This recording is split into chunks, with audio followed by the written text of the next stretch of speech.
Hello, ladies and gentlemen. I'm Judge Gregory Johnson, Bell County Justice of the Peace, and you are listening to Texas County Voice, a podcast for all 254 counties. Thank you for listening.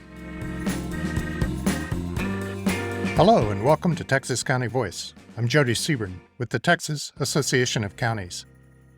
In this episode, you'll hear my recent interview with El Paso County Commissioner David Stout. Commissioner Stout shares his journey from broadcast journalism to county government. He discusses his passion for local government and highlights key issues and priorities for El Paso County, including enhancing access to health care and mental health services. I recorded this interview with Commissioner Stout in February at the National Association of Counties annual legislative conference in Washington, D.C. Commissioner Stout chairs NACO's Immigration Reform Task Force, and in our conversation, he also talks about the value of sharing ideas and learning from other counties' initiatives and experiences. Commissioner Stout's dedication to public service and to trying to improve the lives of the residents of El Paso County was evident throughout our conversation. I hope you enjoy. Please listen. Thank you for joining Texas County Voice, Commissioner Stout. It's good to have you on. Thank you very much for inviting me to be here. How did you get interested in county government? That's a good question. I moved to El Paso in 2010 as a journalist, and about a year and a half after that, I was offered a job by our former state senator, Jose Rodriguez. When I was a journalist, I covered a lot of county government. It was kind of my beat. Government was my beat, and so, working with the state senator, I got to do a lot more with local government, and I started paying real close attention to who was representing me at different levels, and I wasn't really enamored with the guy who was in the seat at the time. And first I started trying to recruit somebody to run against him, and I just couldn't find anybody. And so one night I was laying in bed and thought, well, maybe I should try it myself. And so I went and talked to my boss, the senator, and he agreed that he thought it would be a good idea, and so ran against the incumbent and knocked on doors for 9 months and beat him by 37 votes, and here we are. Here we are. Your journalism career, were you a broadcast journalist? Yep. I started in Albuquerque with the Univision affiliate in Albuquerque, and then I worked for NBC in Albuquerque for a while. Got out of TV for about a year and a half, came here to D.C., worked with the United States Conference of Catholic Bishops. I was a communications coordinator for their campaign, Justice for Immigrants. And then I got a call from some folks in Oklahoma City to go help start up the first Spanish language newscast in the state of Oklahoma with Telemundo. And so I went and did that for 3 years and kind of felt like I'd plateaued there. And I had done a border studies program when I was in college. So I lived in the El Paso Juarez area for a semester, about 6 or 7 months, and really had fallen in love with it and always wanted to go back. I just love the binational, bicultural, dynamic, best of both worlds type of situation that you have there. And so I saw that there was an opportunity to apply for a job with Univision again, but in El Paso. And so I did that and got there in 2010. And I've been commissioner for 9 years. I'm in my 10th year now. What are some of the key issues for El Paso County and for you as commissioner? Well, I mean, as usual in Texas, criminal justice system, of course, and trying to make sure that we're only incarcerating individuals who need to be incarcerated. It's very costly for taxpayers to have people in jail. And so that's been one of our big priorities is trying to reduce jail costs, reduce the jail population. Obviously, we're not trying to free criminals, and especially violent criminals, but making sure that our judges and the DA, have enough information to make a very educated decision about people and whether or not they need to be in jail. Healthcare is a big one for me. So all of my precinct is within El Paso's city limits, and so I don't, deal a lot with road and bridge and those types of things because the city takes care of all those services, right? They get water, electricity, trash alleys. Some of the infrastructure issues. Oh yeah, right. Infrastructure issues. I don't get a lot of calls about. But the Medical Center of the Americas and the University Medical Center, the county's hospital district, and the Children's Hospital and Texas Tech Medical School are in my district, and I've really prioritized access to health care, worked a lot in the mental health care realm. I served on the board of the local mental health authority for probably 7 years. I served on their state association as well for a number of years. I'm on the board for NAMI, National Alliance on Mental Illness, the Texas chapter. Lots of work with healthcare and mental health care issues, which obviously coincide a lot with what's going on in the jail too, right? Does El Paso County have a mental health diversion center or some similar? We have a pretrial diversion program that definitely incorporates mental health aspects, but through the local mental health authority, have been working a lot with trying to divert people from having to be thrown in jail if they suffer from a mental illness. If they're in jail, making sure that they have the highest level and highest quality of service when it comes to their mental health care in the jail, and then of course as they're exiting and re-entering the society, we try to make sure that they don't fall through the cracks and that there's casework that's done to make sure that they continue to go to therapy if they need it, make sure that they have access to medication, as well as other things like housing, jobs, things like that. So yeah, it's I think we have a well-rounded program when it comes to trying to keep people who are coming in contact with the criminal justice system taken care of when it comes to their mental health needs. El Paso County recently approved a pilot program for a guaranteed income, or I think there's a more appropriate way to describe it. Yeah. But do you want to talk a little bit about that program? I'm very proud of the fact that El Paso County is doing that. We our first try at that was during COVID with some CARES Act funding. We partnered with a local philanthropist and a local nonprofit to provide funding to a number of families to allow them to keep on their feet or get back on their feet. And I think these types of programs, the data shows that they're very, very helpful when it comes to people creating savings, people being able to get out of rental situations and purchasing homes, getting jobs, right? It also, I think the data shows that it helps folks get a job and maintain a job. And so we, again, like you said, just recently approved another tranche of funding to work together with Up Together, the organization that's helping us with this. And then we were able to, with our $500,000 allocation, we were able to get a $400,000 match from a local philanthropist. So we're going to be putting close to $1 million out there for over 100 families, I think close to 130, 135 families that will be able to receive $500 a month for a whole year.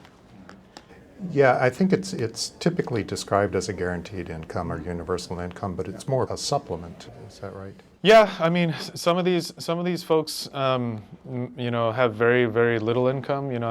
There are neighborhoods in my district where the household income is something like $12,000 a year, and so obviously this program is to try to help the most vulnerable within our population.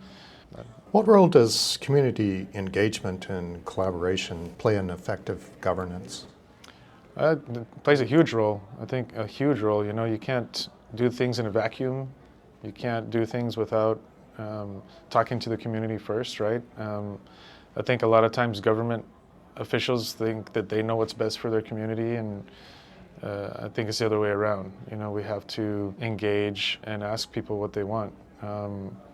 One of the projects that I'm most proud of that El Paso County has been working on is a couple of years ago, our district attorney, an outgoing district attorney, he had in his possession, due to criminal asset forfeiture, a building that once had been a theater in a thriving community, but not too long ago, the reason why he came into possession of that building is because it was an adult entertainment venue, and the owners were convicted of crimes, and so it was kind of a blight on that neighborhood. And the district attorney asked if we would like to take that building, and we said yes, but there are certain parameters that we have to obviously stay within as per the criminal code of procedures. It has to be used for rehabilitative or crime victims type services. And so but when we first took over that building, the first thing we did was start reaching out to the community, to the neighborhood associations, the people that lived in that area, to ask them, what they would like to see done with that building. And it's been a great process. We had hundreds of surveys filled out. We had events for people to come and tell us what they wanted to see. The whole, the concept, as well as, the architectural modeling and the programming, And so I think that's a good example of community engagement and how not only has it brought about the creation of an idea or a proposal that we still haven't fully funded, but we're hopefully going to be able to pay for it through a bond issuance here in the next couple of years. But everybody in that area was so involved. It's their project. It's not my project. It's their project. We're recording this conversation in Washington, D.C. at the 2024 NACO Legislative Conference. How active are you involved with NACO? Yeah, I've gotten more and more active over the years. I think when I first got into office, El Paso County was not even a member of NACO, and I was at a TAC, I think convening either TAC or CUC, probably in 2015 or 2016, and former Tarrant County Judge Glenn Whitley came up to me. He's like, "Commissioner Stout, why are you not a member of NACO?" And I'm like, "What is NACO?" and he explained it to me, and so my first NACO convening was out in Long Beach, their annual convening in Long Beach, I think in 2016, and then I'm pretty sure I've made it to every legislative conference. Maybe I've missed one since then. Definitely been very involved. I've become the chairman of the Immigration Reform Task Force. This is my second year in a row as the chairman of that organization. I was able to, back in 2019, right before the pandemic, take a delegation of NACO members, Immigration Reform Task Force members, to El Paso and Juarez. I took them across the border. That was the last time that we saw a big influx of migrants coming through, at the end of 2018 and through 2019. During COVID, of course, it went down. The border was closed down. And I think that was really eye-opening for a lot of the folks that went, because they just read and see and hear what the news puts out, but it's very different, I think, when you get that hands-on experience and that first-hand experience. And I'm very blessed to have been able to be involved in that cohort, and they put me in as the chair this time around too, and we're in the process of planning another trip to El Paso for the current members of the Immigration Reform Task Force to come down and we can show them what's actually going on instead of seeing it through the news. What do you hope to take back to residents of El Paso County and your constituents from this conference? Well, I feel like every time I come to one of these conferences, I just learn about so many great things that people are doing in other communities. I think that's one of the biggest benefits of being involved in NACO is the presentations that they provide, whether it's housing or healthcare, criminal justice, economic development, all of the things that we do deal with in county government. Again, we can't legislate, or we can't do things in a vacuum. And, I'm not a know-it-all genius myself, right? So I don't have the answers to all the solutions to all the problems that we face in our community. And there's just such a wealth of knowledge and so many folks that have been working on things in their communities, and it's like, oh my goodness, that could probably work in our community. So I don't know if I'm looking for one thing in particular, but just learning from my peers in other states and other counties. An example of a program that I worked on as a result of coming to a NACO conference is a healthy food financing initiative that we started in El Paso County. I was sitting in one of the classes that they have here, one of the panel discussions, and there were some folks talking about having a food security master plan type thing. And so I went back to El Paso and I said, do we have a food security master plan? I mean, what are we doing? I've reached out to the food bank and to some of the other organizations that are typically involved in that type of service provision, and they said, well, we had a food insecurity summit not too long ago, but we'd love to present you the information that we derived from that summit. And UTEP had an office, the Institute for Healthy Living, that had been working on just kind of mapping the different areas in El Paso County and where food insecurity is most prevalent. And of course, it was in my district, my precinct, and so that's very concerning to me. And so we started talking about ways that we could try to increase access to healthy food, do away with food deserts. And so we got to reach out to some of the local grocers because we thought we could help try to incentivize maybe grocers to put more healthy food at the front instead of at the back in a deep dark corner. And then through my work with the Institute for Healthy Living at University of Texas El Paso, I was able to get in contact with the American Heart Association, and they apprised me of this healthy food financing initiative that other communities, states, and cities across the country have been doing. I think we're the first county to do it, but and all of that again came from my trip to NACO and the information that I received about that food security master plan. And so that's what you get here. You get amazing ideas, and maybe it's not exactly replicable, what you hear from one community to another, but at least you get an idea of how things are being done and what's being done, and you can run with it, and they're very helpful. We've been able to tap into grant funding that NACO has helped us to attain. It's just a great organization, great experience that people get when they come to these conferences. Yeah, they're a great partner with Texas Association of Counties, and by extension, Texas Counties, and directly with Texas Counties. So yeah. We look forward to seeing you at a TAC event soon. Yep, I'm always at the Ledge conference every year. Well, thank you, Commissioner Stout. I really appreciate your time. Thank you. Yeah, happy to chat with you. Thank you for tuning in. We deeply appreciate El Paso County Commissioner David Stout for sharing his insights with us on this episode of Texas County Voice. Please subscribe to Texas County Voice for more stories about Texas and for conversations with local leaders making a difference in Texas counties. And visit county.org to learn more about Texas counties and the Texas Association of Counties.